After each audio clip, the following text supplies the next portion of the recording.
অনাকাঙ্ক্ষিত তুফানের মতো আমার জীবনে প্রবেশ করে আমাকে অন্তঃসত্ত্বা বানিয়ে ছেড়ে চলে না গেলেই কি হতো না মিস্টার ইফাজ মাহবুব? আমার জীবনটাকে নরক না বানালে কি খুব ক্ষতি হতো আপনার? কত মানুষের কত প্রশ্নেরই তো উত্তর দেন আপনি। আমি আমার এই প্রশ্নের উত্তর চাই আপনার থেকে। আশা করি আজ বঞ্চিত হতে হবে না আমায়। এক অস্বস্তিকর অবস্থায় পড়ে গেল ইফাজ। এত এত মানুষের সামনে সে অনুষ্ঠান সরাসরি সম্প্রচারিত হচ্ছিল সেখানে। মুনতাসার উপস্থিত সে একদমই আশা করেনি। মুনতাসা ইসলাম আজ তার ইন্টারভিউ নিবে এই সম্পর্কে সে জানতো, কিন্তু এই মুনতাসা যে তার অতীতের পিচ্চি মেঘ তার সম্পর্কে সে অবগত ছিল না। শুরুতেই মুনতাসাকে দেখে স্তব্ধ হয়ে পড়ে সে। আর এখন এক অসহ্যকর পরিস্থিতি। জিজ্ঞাসু দৃষ্টিতে উত্তরের আশায় যেন সকলে তাকিয়ে রয়েছে তাদের দিকে। ইতিমধ্যে এটা আজকের ব্রেকিং নিউজ হিসেবে যাওয়ার জন্যেও অনুমোদিত হয়েছে। ইফাজ কোনো উত্তর দেওয়ার পরিস্থিতিতে যেন নেই। অপরদিকে ম্যানেজার মুনতাসার আচরণে হতবাক। চোখে মুখে ফুটে উঠেছে ভীতি। ইফাজ মাহবুব খুবই ক্ষমতাধর একজন ব্যক্তি। আল্লাহ না করুক তার চ্যানেল যদি আজ মুনতাসার এহেন আচরণে বন্ধ হয়ে যায়। কি হলো, মুখে কুলু বেটে রয়েছেন কেন? হাজার হাজার মানুষের প্রশ্নের উত্তরের আশায় আপনার দিকে চেয়ে আছে, সেটা দেখতে পারছেন। কি হলো? এই যে, এই মাথা নিচু করে ফেলছেন কেন আমায়? উত্তর দিন বলছি, কিছুটা চেঁচিয়েই বলল মুনতাসা। দুঃখিত শব্দটি উচ্চারণ করে স্টেজ থেকে নেমে পড়ে ইফাজ। আশেপাশে থেকে সাংবাদিক ঘিরে ফেলে তাকে। ইফাজের সহযোগীরা কোনো ঝামেলায় পড়ার পূর্বেই ইফাজকে নিয়ে বেরিয়ে পড়ে সেখান থেকে। স্টেজ থেকে এখনও ইফাজের হেনস্থা হওয়ার দৃশ্যটি প্রাণ ভরে দেখছে মুনতাসা। তৃপ্তির হাসি লেগে রয়েছে তার ওষ্ঠাধরে। আজ মুনতাসা তার প্রতিশোধ সম্পূর্ণ করতে পেরেছে যেন। যেখানে মুনতাসা দাঁড়িয়ে নিঃশব্দে নিজের জয়কে উদযাপন করছে, ঠিক তার বিপরীত পাশ থেকে অপর একজন দাঁড়িয়ে নীরব সাক্ষী হয়ে থাকে মুনতাসার খুশির। তবে এক আশঙ্কায় কাজ করেছে তার মনে। যদি মুনতাসাকে চাকরি থেকে বের করে দেওয়া হয়, মুনতাসার আবার সেসব দিকে খেয়াল নেই। কিছু সময় পর মুনতাসার মনে পড়ে সাদের কথা, যে আজ নিজের শোকে মুনতাসাকে হোস্ট করতে দিয়েছিল শুধু মুনতাসার প্রতিশোধ পূর্ণ করতে। একমাত্র সাদই মুনতাসার সকল কার্যক্রম সম্পর্কে অবগত থাকে এবং তাকে নিজের সবকিছু দিয়ে সাহায্য করে। সাদকে খুঁজে না পেলেও বসের দেখা পেতে তার দেরি হলো না। বর্তমানে মুনতাসার বস তার বরাবর দাঁড়িয়ে রয়েছে। হাতে রয়েছে একটা বাঁশ কাগজের তৈরিকৃত খাম। সে মুনতাসার হাতে খামটি দিয়ে বলল, ধন্যবাদ আমাদের সাথে এতদিন থাকার জন্য।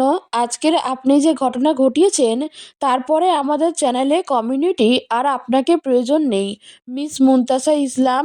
মুনতাসা বুঝতে পারল খামের ভিতরে কি রয়েছে। এমন একটা কিছু ঘটতে পারে তা সে আন্দাজও করতে পেরেছিল। প্রশস্ত এক হাসি টেনে সে খামটি নিয়ে বসকে জানালো, ধন্যবাদ আমার সাথে সবার এতদিন বন্ধুত্বপূর্ণ সম্পর্ক রাখার জন্য, এতদিন আমার পাশে থাকার জন্য। নিঃশব্দে প্রস্থান করলো মুনতাসা সেখান থেকে। তবে নয়নজোড়া তখনও সাদকে খুঁজে যাচ্ছে। অন্তত সাদকে তার বলে যাওয়া হলো না যে সে আর চাকরিটা করতে পারবে না। মায়ের জন্য খাবার পরিবেশন করছে সাদ। অসুস্থ মায়ের খেয়াল রাখার জন্য কেউ নাই। কাজ থেকে ফিরে মায়ের খেয়াল রাখতে হয় তাকে। সাদ যেন এক অলরাউন্ডার। পরিস্থিতি তার অলরাউন্ডার হওয়ার পিছনে বিশেষ ভূমিকা পালন করেছে। দরিদ্র এতিম এক সন্তানের অসুস্থ মাকে নিয়ে জীবনে রুখে দাঁড়ানোর গল্পটি বেশ লোমহর্ষক। সাদের জীবনের অতীতের পাতাগুলো দেখলে অন্ধকার কিছু পাতা নজরে পড়বে। কষ্ট, নিন্দুকদের আলোচনা ছিল তার নিত্যসঙ্গী। সব প্রতিকূলতা পেরিয়ে নিজের পায়ে দাঁড়িয়েছে সে। পিছন থেকে তার জন্য দোয়া করে গিয়েছেন তার রুগ্ন মা। সাদ একাই প্রতিকূলতা ডিঙিয়ে নিজে বড় হয়নি, অন্যকেও বড় হতে সাহায্য করেছে, এমনকি এখনও করে যাচ্ছে। মুনতাসার সফলতার পিছনে বিশেষ ভূমিকা সাদের। সদা সর্বদা পাশে থেকে সাহায্য করেছে সে তাকে। বাবারে, আজ মুনতাসা আসলো না? কাঁপা কাঁপা কণ্ঠে সাদকে প্রশ্ন করলেন সাদের মা হাফসা বেগম। সাদ তখন তাকে খাইয়ে দিচ্ছে। মায়ের প্রশ্নের উত্তরে সে বলল, মুনতাসা ব্যস্ত আম্মু। ও তাই বল। ব্যস্ত দেখেই মনে হয় আজ আমার খবর নেয়নি। হয়তো তাই। মাকে ওষুধ খাইয়ে ঘুম পাড়িয়ে দিল সাদ। এক কাপ কফি বানিয়ে বসে পড়ল তার রুমের বারান্দায় থাকা ইজি চেয়ারে। মোবাইলে থাকা প্যাটার্ন লকটি খুলে মিউজিক প্লেয়ারে ঢুকে ছেড়ে দিল পছন্দসই এক গান। গান শুনতে শুনতে রাতে কফি খাওয়াটা একটা অভ্যাসে পরিণত হয়েছে। মাঝে মাঝে ল্যাপটপ সাথে করে অফিসের কাজে ব্যস্ত হয়ে পড়ে সে। তবে আজ তার মনটা টানছে না কোনো কাজে। মাঝে মাঝে হারিয়ে যেতে ইচ্ছা হয় খুব, প্রিয় মানুষটার মাঝে। স্নিগ্ধ স্পর্শে চারপাশ মুখরিত করে তোলার ইচ্ছে জাগে, কিন্তু সেই প্রিয় মানুষ কবে বুঝবে যে সে কারো অনেক বেশি প্রিয়? যদি পথ হারিয়ে যায় স্মরণ করো আমায়, আমায় পাবে পাশে। যদি ভয় হয় চোখ বন্ধ করে নিও, আমায় দেখতে পাবে। ভয় নেই তোমার, আমার হৃদমাজারে শুধু তুমিই থাকবে। ডায়েরির মধ্যে লিপিবদ্ধ হলো আরও এক কবিতা। তবে এ কি শুধুই কবিতা, নাকি কারো জ্বলন্ত হৃদয়ের কথা জানা নেই? সাদের ডায়েরি এভাবেই অনেক কবিতা নিজের জন্য ধারণ করে তার হৃদয়ের অনুভূতি সমূহের সাক্ষী হয়ে রয়েছে। প্রেম বিরহে যখন পাখি একলা গান গায়, সাদ তখন পাখির দুঃখের সাক্ষী হয়। তবে সেও জানে না তার দুঃখ কারো দৃষ্টির মধ্যে পড়ছে। আজ যেন একটু বেশি খারাপ লাগছে তার। মুনতাসার কথার মাধ্যমে তার চোখে ইফাজের প্রতি ক্রোধ আর ঘৃণায় দেখতে পারত সাদ। তাহলে কেন আজ ইফাজকে দেখার পর মুনতাসার চোখে ছিল নোনা জল? কেন সেই জল দূর থেকেই সাদকে ইশারা করে দিয়েছিল, ভালো করে দেখো, আজও হৃদয় গহীনে জমে রয়েছে ভালোবাসা। শত ক্রোধ থাকার পরেও মিলিয়ে যেতে পারেনি সে। অন্তরের কোনো এক অংশে আজও প্রজ্বলিত হচ্ছে ভালোবাসার মানুষকে মন ভরে দেখতে পাওয়ার আনন্দ। তাও সে ভালোবাসার মানুষকে দেখেই, যার জন্য সে হৃদয় দগ্ধ হয়েছিল। সাদের চোখ এড়ায়নি এসব কিছুই। ডায়েরিটি টেবিলে রেখে দিয়ে ফোনটা পুনরায় হাতে নিল। এখনো ভেসে আসছে। আজও ভাবি কেন বেদনার মতো হৃদয়ে আঁকি নীল প্রজাপতি শত। গানটা বন্ধ করে দিল সাদ। মনে পড়ছে মুনতাসার কথা। না, মুনতাসার তো কোনো খবর নেওয়া হয়নি। সে ঠিকমতো বাসায় পৌঁছেছে কিনা এখনো জানা হয়নি সাদের। হুট করেই এই রকম কেয়ারলেসের মতো একটা কাজ করলো সে কিভাবে? নিজেকেই ধিক্কার জানাচ্ছে সাদ। ঝটপট কল দিল সে মুনতাসাকে, কিন্তু মুনতাসার বিপরীতে একজন মহিলার অবাধ্য কণ্ঠে ধ্বনিত হলো, আপনি যে নাম্বারে কল দিয়েছেন তা এই মুহূর্তে সংযোগ দেওয়া সম্ভব হচ্ছে না। কিছুক্ষণ পর আবার ট্রাই করুন, ধন্যবাদ। থামল না সাদ। কল দিতে থাকলো মুনতাসাকে, কিন্তু মুনতাসাকে পাওয়া গেল না। বারবার সেই অপ্রত্যাশিত অবাধ্য কথাগুলোই শোনা গেল। একের পর এক কল এসেই চলেছে ইফাজের ফোনে। সে আজ খুবই বিরক্ত হয়ে পড়ছে। এই হয়তো কোনো বন্ধুর কল অথবা কোনো সংবাদ মাধ্যমের। অবশ্য তারাই বা ছাড়বে কেন? এক ভালো সংবাদ পাওয়া গিয়েছে, বিস্তারিত জানার অদম্য ইচ্ছা তাদের। ফোন বেজেই চলেছে, কিন্তু ইফাজ তা রিসিভ করছে না। ইতিমধ্যে একটু আগের ঘটনা সকল টিভি চ্যানেলে ব্রেকিং নিউজে স্থান পেয়েছে। আগামীকাল সকালের খবরের কাগজে তাজা খবর হিসেবেও হয়তো কাল পাওয়া যাবে তাকে। হট নিউজ যে এটা, ইফাজ আর চায় না সে নিউজে এটাও উল্লেখ থাকুক যে স্বনামধন্য ইফাজ মাহবুব উক্ত ঘটনার পর সবকিছু এড়াতে নিজের ফোন বন্ধ করে রেখেছেন। ইফাজ এড়িয়ে যাওয়া পছন্দ করে না। সকল বাধা বিপত্তি মোকাবিলা করাই তার ধর্ম। খুব জলদি এই সমস্যাও সমাধান করে ফেলবে সে। শুধু প্রয়োজন কিছু সময়ের। তার খোঁজ চাই, তার মেঘের খোঁজ চাই। একটার পর একটা সিগারেট শেষ করছে ইফাজম। অশান্ত মনের সান্ত্বনা চায় সে। পাগলামির একটা সীমা থাকা উচিত। এতই যেহেতু মেঘের জবাবদিহি চাই, তাহলে সেটা একান্তে কেন প্রশ্ন করলো না? কেন মিডিয়ার সামনে তার সম্মান নিয়ে খেললো? প্রশ্নের জবাব তাকে দিতেই হবে। কালই সে তার মেঘের ব্যাপারে খোঁজ করবে। সকল বিপত্তি পার করে আবারও নিজের মাঝে আগলে রাখতে হবে মেঘকে। আগের বারের মতো ভুল করা যাবে না। ইফাজ আগলে রাখবে তার মেঘ মুনতাসাকে। হুট করে যেন কেউ বন্দি করে দিল জানালার পর্দা দুইটিকে। স্বচ্ছ কাঁচ ভেদ করে সূর্যের কিরণ চোখে এসে লাগছে। অতিশয় বিরক্ত হচ্ছে মুনতাসা। পাশ ফিরে মুখে একটা বালিশ গুজে ঘুমে মগ্ন থাকার চেষ্টা করলো। তবে তা আর হতে দিল না তিয়াশা। মুনতাসাকে ঝাঁকিয়ে বলল, কটা বাজে? তোর কি কোনো হুঁশ আছে? আমি নাস্তা তৈরি করে রেখেছি, রেডি হয়ে অফিসে যা জলদি, আমাকে আবার ভার্সিটিতে যেতে হবে। ঘুম ঘুম কণ্ঠে মুনতাসা বলল, যাব না তো? তিয়াশা ভ্রু কুঁচকে প্রশ্ন করল, কেন? এমনি। অস্থির হয়ে উঠল তিয়াশা। হুট করে বিছানায় মুনতাসার পাশে বসে কপালে গলায় হাত ছুঁয়ে প্রশ্ন করল, জ্বরও তো আসেনি, তাহলে কি অন্য কোনোভাবে শরীর খারাপ লাগে নাকি? মুনতাসা উঠে বসে আড়মোড়া ভেঙে বলল, আরে না, আমি চাকরি ছেড়ে দিয়েছি। হতবিহ্বল তিয়াশা প্রশ্ন করল, কি? কাল নিউজ দেখিস নাই নাকি? কোনটা? প্রশ্ন করেই তিয়াশা আবার বলল, ও ইফাজ মাহবুব, কাল বেশ অপমান হয়েছে। ভালো হয়েছে, এইসব মানুষের এমনভাবেই সবার সামনে শাস্তি দেওয়া উচিত। ভালো মানুষটির মুখোশ এভাবেই ছিঁড়ে ফেলা উচিত তার। তাহলে তোর তো খুশির দিন, চাকরিটা ছাড়লি কেন? কারণ তাদের কমিউনিটি আর আমার প্রয়োজন নাই। আরে বুঝিস না, এত বড় মাপের মানুষ তাদের চ্যানেলের অনুষ্ঠানে অতিথি হয়ে এসেছিল, আর সে এভাবে অপমান হয়েছে, তাও আমার কার্যকলাপে তাদের ক্ষতি হয়ে যাবে তো, তাই আমাকে ছুটি দিয়ে দিল। নিজের বুঝ পাগলেও বুঝে, শুধু মনে হয় তুই বুঝিস না। মুনতাসা উত্তরে বলল, হয়তো। এখন কি করবি? ফ্রেশ হব, নাস্তা করব, তারপর চাকরির খোঁজে বেরোবো। পেট তো চালাতেই হবে, তাই না? কিসের চাকরি নিবি? দেখি কোনো স্কুল কলেজের টিচার হওয়ার যোগ্যতা আছে কি আমার? কোয়ালিফিকেশন তো ভালোই আমার, তাই না? আচ্ছা, দেরি হয়ে যাচ্ছে, আমি গেলাম, নাস্তা করে নিস। আল্লাহ হাফিজ। সাবধানে যাবি আর সাবধানে আসবি।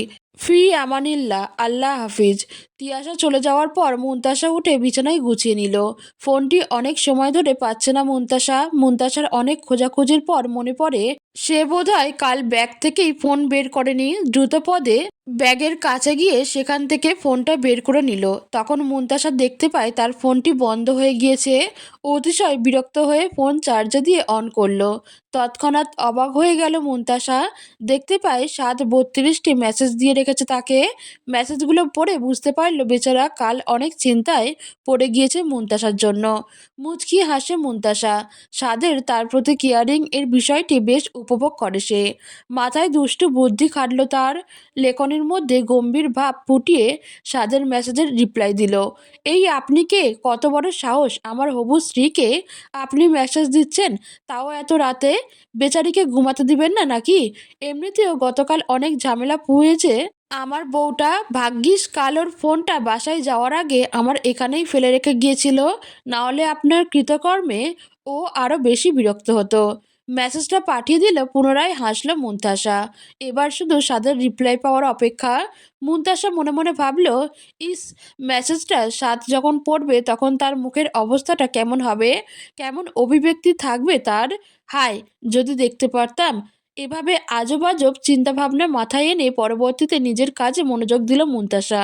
মোটেও কাজে মন বসছে না সাদের। একে তো আর হয়তো কোনো সময় কাজের ফাঁকে আড়ালে আবডালে তার প্রিয়তমার মায়াবী মুখখানা দেখতে পারবে না সে। আবার মুনতাসার কোনো খবরও নেই সাদের কাছে। অস্থিরতা ক্রমশ বাড়ছে। সাদ তার প্যান্টের পকেট থেকে স্মার্টফোনটি বের করে চেক করলো মুনতাসা কোনো উত্তর দিয়েছে নাকি তার মেসেজের। মুনতাসার আইডি থেকে মেসেজ এসেছে দেখে অতি উৎফুল্ল হয়ে পড়ল সে। এক হাতে থাকা কলমটি ডেস্কে রেখে মেসেজটি ওপেন করলো। তবে মেসেজটা দেখে মুখে তার আধার ঘনিয়ে এলো। মুনতাসার হবু বর, মানে সে কারো বাগদত্তা? না, এটা কিভাবে হয়? মুনতাসা তো তাকে এসব ব্যাপারে কিছুই জানায়নি। সাদের মনে যে মুনতাসাকে পাওয়ার আশার প্রদীপ জ্বলেছিল, তা কি অচিরেই নিভে গেল? না, ভাবতে পারছে না সে আর।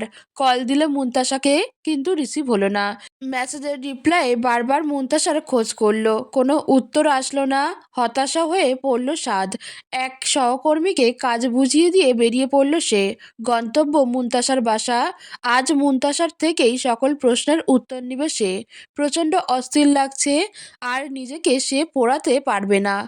আজ উত্তর চাই, কেন মুনতাসা এভাবে তাকে কষ্ট দিয়ে চলেছে, কেন সে তার ভালোবাসা বুঝতে পারছে না। আজ প্রকাশ করবে নিজের মনের কথাগুলো। এরপর যা হওয়ার হয়ে যাবে। বাবা, তুমি আমায় ডেকেছিলে? প্রশ্ন করল ইফাজ। জনাব ইমতিয়াজ মাহবুব তার ছেলে ইফাজকে ইশারায় তার পাশে বসতে বললেন। ইফাজও তার বাবার কথা মতো কাজ করল।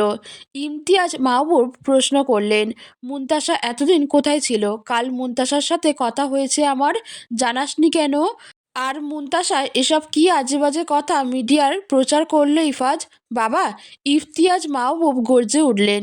ইফাজকে থামিয়ে চেঁচিয়ে বললেন, কি বলেছে এসব মুনতাসা? তুই কি করেছিস ওর সাথে? আমার মুনতাসা কখনোই মিথ্যা বলবে না, আমি জানি। বল তুই, কেন ও এসব কাল বলল?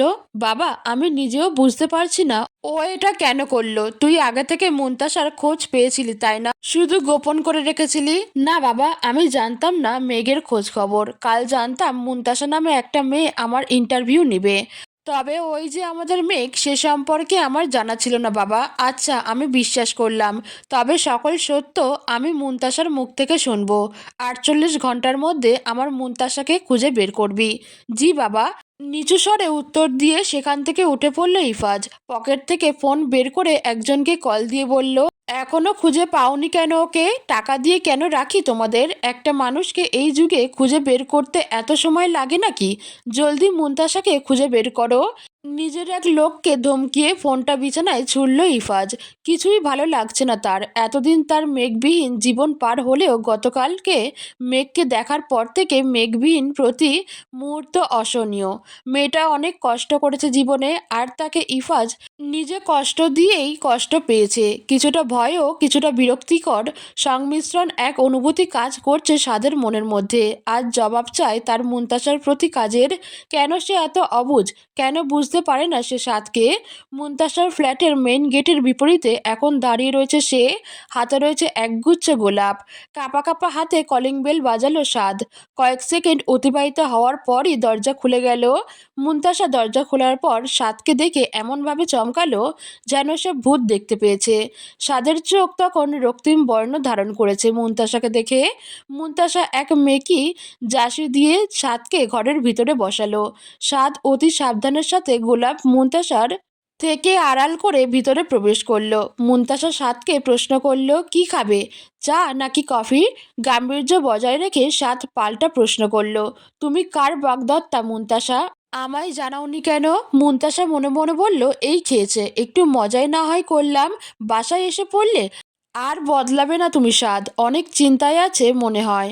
আচ্ছা, আর চিন্তায় রাখবো না তোমায়, বলেই দেবো সব। অতঃপর মুনতাসা সোজা উত্তর দিল, আমি ওইটা মজা করেছি। খবরটা শুনে তুমি কেমন করবে তা দেখতে চেয়েছিলাম। তেতে উঠল সাদ। বসা থেকে উঠে মুনতাসার দুই কাঁধে চেপে ধরে প্রশ্ন করলো, সবসময় আমার অনুভূতি নিয়ে মজা, তাই না? গতকাল রাত থেকে তোমার ফোন বন্ধ। আবার মজা? আমাকে কি পেয়েছো তুমি?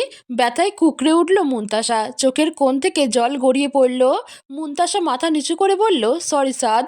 মুনতাসার চোখের জল সাদের নজরবন্দি হলো। ইতিমধ্যে মুনতাসার মুখ লাল বর্ণ ধারণ করেছে। মায়াভরা সেই মুখ, খোদা তালা সকল স্নিগ্ধতা সেই মুখেই যেন দিয়ে দিয়েছে। ঘুরে পড়ে গেল সাদ। নিজের মুখটা মুনতাসার মুখের আরো কাছে আনলো। ঘোর লাগা কণ্ঠে বলল, ভালোবাসি মুনতাসা। অবাক হলো মুনতাসা। এতদিনে সাদের মুখে এই শব্দটুকু শোনার প্রতীক্ষায় ছিল সে। আজ যেন সেই প্রতীক্ষার অবসান ঘটল। মাথা তরজলদি উঁচু করে সাদের দিকে তাকালো। সাদের চোখে দেখতে পেল উত্তর পাবার অপেক্ষা। স্ত্রীর নয়নে এখনও সে মুনতাসার দিকে তাকিয়ে রয়েছে। মুনতাসা উত্তর দিল না। জড়িয়ে ধরল সাদকে। সাদ যেন নিজের মনের গহীনে থাকা প্রশ্নের উত্তর পেয়ে গেল। সন্তর্পণে মুনতাসাকে নিজের বুকে আগলে নিল। ঠিক সেই মুহূর্তে মুনতাসার বাড়িতে উপস্থিত হলো ইফাজ। চুলগুলোর মাঝে নেই কোনো শৃঙ্খলতা। দেখতে পেল মুনতাসা কাউকে জড়িয়ে ধরে রয়েছে। অবাক হয়ে পারল না। অস্ফুট স্বরে ডাক দিল, মুনতাসা। সাদ এবং মুনতাসা তাকালো ইফাজের দিকে। মুনতাসার অন্তর কেঁপে উঠল। সাদ ইফাজকে প্রশ্ন করল, আপনি এখানে? ইফাজ দাঁত চিবিয়ে বলল, আগে বলুন, মুনতাসার বাড়িতে এভাবে আপনি কি করছেন? ইফাজের অভিব্যক্তি দেখে মুনতাসা প্রচণ্ড রেগে গেল। কিছুটা এগিয়ে এসে বলল, আর যাই করতে এসেছে আপনার মতো আমার ক্ষতি করে মাঝপথে ছেড়ে দেওয়ার চিন্তা নেই তার। ইফাজ বলল, তোমায় ভালোবাসি মুনতাসা। ভালোবাসি? অর্থ জানেন এই শব্দের? ভালোবাসি বলেই তো আমার অন্তঃসত্ত্বা করে দিয়ে আমায় ছেড়ে চলে গিয়েছিলেন, তাই না? একবারও কি আমার খোঁজ করেছিলেন আপনি? তোমায় ছেড়ে যেতে চাইনি আমি মেঘ। সাদ এবার এগিয়ে বলল, ছেড়ে যেতে চাননি, তবে গিয়েছিলেন কেন? মাথা নিচু করে ফেলল ইফাজ। কোন মুখে উত্তর দেবে সে মুনতাসাকে? সে যে অন্য এক মেয়ের প্রতি আসক্ত হয়ে পড়েছিল সেটা কিভাবে বলবে? পারবে না সে। মুনতাসা বলল, জানি তো আপনার বলার কোনো মুখ নেই। ভালোভাবে বলছি, চলে যান এখান থেকে। মেঘ। ইফাজকে থামিয়ে মুনতাসা বলল, কোনো কথা শুনতে চাই না আপনার। বাবা দেখতে চেয়েছে তোমায়। খালুকে বলবেন মুনতাসাকে যখন চরিত্রের অপবাদ দিয়ে বের করে দেওয়া হয়েছিল বাড়ি থেকে, সেই দিনই সে মরে গিয়েছে। এভাবে বলো না মেঘ। কাঁদছে ইফাজ। তবুও একটুও মায়া লাগছে না মুনতাসার ইফাজের প্রতি। মুনতাসা বলল, সাদ আর তিয়াশা আমায় সেদিন নতুন জীবন দিয়েছে। সেই রাত ওরা যদি না থাকতো তাহলে রাস্তায় হিংস্র জানোয়ারেরা আমায় ছিঁড়ে খেত। আর আপনার মেঘ নই আমি ইফাজ, আমি হলাম সাদের মুনতাসা। নিজেকে ধাতস্থ করলো ইফাজ। সাদ এগিয়ে এসে বলল, আপনি এখন চলে যেতে পারেন। ইফাজ হাত দিয়ে সাদকে বাধা দিয়ে মুনতাসাকে প্রশ্ন করলো, আচ্ছা, চলে যাচ্ছি। আগে বলো আমার সন্তান কোথায়? আপনার বাবা যেদিন আমায় দুশ্চরিত্রা বলে বাড়ি থেকে বের করে দেয়, মনে করে তার ছেলে আমার জন্য নষ্ট হয়ে যাবে, সেই দিনই তার ধাক্কায় মাটিতে পড়ে গিয়ে আমার সন্তান মারা যায়। মিসক্যারেজ হয় আমার। কথাটা বলতে বলতে কান্নায় ভেঙে পড়ে মুনতাসা। সাদ ইফাজকে ধরে বলে, দয়া করে এবার আপনি যান এখান থেকে। ভারাক্রান্ত মন নিয়ে ইফাজ সেখান থেকে প্রস্থান করে। সাদ মুনতাসাকে সান্ত্বনা দিয়ে থাকে। কি বলল আমার মুনতাসা? ইফাজকে প্রশ্ন করল ইমতিয়াজ মাহবুব। ইফাজ বলল, আমার এক ভুলে মেঘ অনেক কষ্ট পেয়েছে, তাছাড়া তোমার জন্য আমার সন্তান মারা গিয়েছে। কিভাবে আসবে মেঘ? ও আসবে না। তুই ফিরিয়ে আনবি না ওকে?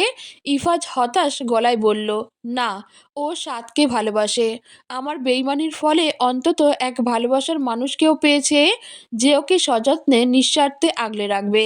বাবার কোনো উত্তরের আশাও করেনি ইফাজ। সোজা ছাদে চলে যায়। পকেট থেকে সিগারেটের প্যাকেট বের করে একটার পর একটা সিগারেট টানতে লাগলো। ইচ্ছা করছে তার সিগারেটের ধোঁয়ার সাথে মিলিয়ে যেতে। গন্তব্যহীন অনুভব করছে ইফাজ নিজেকে। একটা ভুল ওর জীবনে আমূল পরিবর্তন এনেছে। ইফাজের কাছে অর্থ আছে, কিন্তু সুখ নেই। ভালোবাসা নেই, সম্মান আছে, কিন্তু সেই সম্মানের প্রাপ্তি তার কাছে অর্থবহ মনে হয় না। একসময় তার পিচ্ছি মেঘের প্রিয় মানুষ হিসেবে ছিল, নিজের এক ভুলের কারণে তার অপ্রিয় রয়ে গেল। জীবনকে বিষের সাথে তুলনা করতে পারবে ইফাজ? যে জীবনে ভালোবাসা নেই, শুধু রয়েছে ব্যস্ততা, তা নিতান্তই অসুখের। তবুও এই ব্যস্ততার চাদরেই নিজেকে আড়াল করার সিদ্ধান্ত নিয়েছে ইফাজ। আর কখনো খোঁজ করবে না সে তার মেঘের। কারণ সে জানে মেঘ ভালো আছে, তার অপ্রিয় মানুষটা তার জীবনে নেই। তাই সে খুব বেশি ভালো আছে। পার্কে শিশুদের সাথে খেলা করছে মুনতাসা। সাথে রয়েছে সাদ, তিয়াসা এবং গুটি কয়েক বন্ধু। জমিয়ে খেলা আড্ডার মাধ্যমে নিজের ছুটির দিন কাটালো মুনতাসা। মাঝরাতে সাদের কল আসলো মুনতাসার ফোনে। মুনতাসার চোখে ঘুম তখন ভর দিতে যাচ্ছিল আর কি, তবে সেটাও হলো না। রিসিভ করার পর পর সাদ প্রশ্ন করলো, ঘুমিয়েছো? ঘুমিয়েছি। ঘুমালে কি আর কল রিসিভ করতে পারতাম? তা হয়তো ঠিক। তা আজকের দিনটা কেমন কাটলো? বেশ ভালো। আমায় কেমন দেখাচ্ছিল? হুম, সুন্দর। কি করছো? কথা বলছি। কার সাথে? সদ্য পাবনা হতে পলায়িত পাগলের সাথে। এই, আমি পাগল? স্বীকার করলেন? তোমাকে আমি কি করবেন? হ্যাঁ, কি করবেন? ওইটা তোমায় সামনে পেয়ে নেই, তারপর বলবো। ঝগড়া না করে ঘুমাও। ওকে, আল্লাহ হাফিজ। আল্লাহ হাফিজ। এখন হাসছে মুনতাসা। রোজই এভাবে তারা ঝগড়া করে।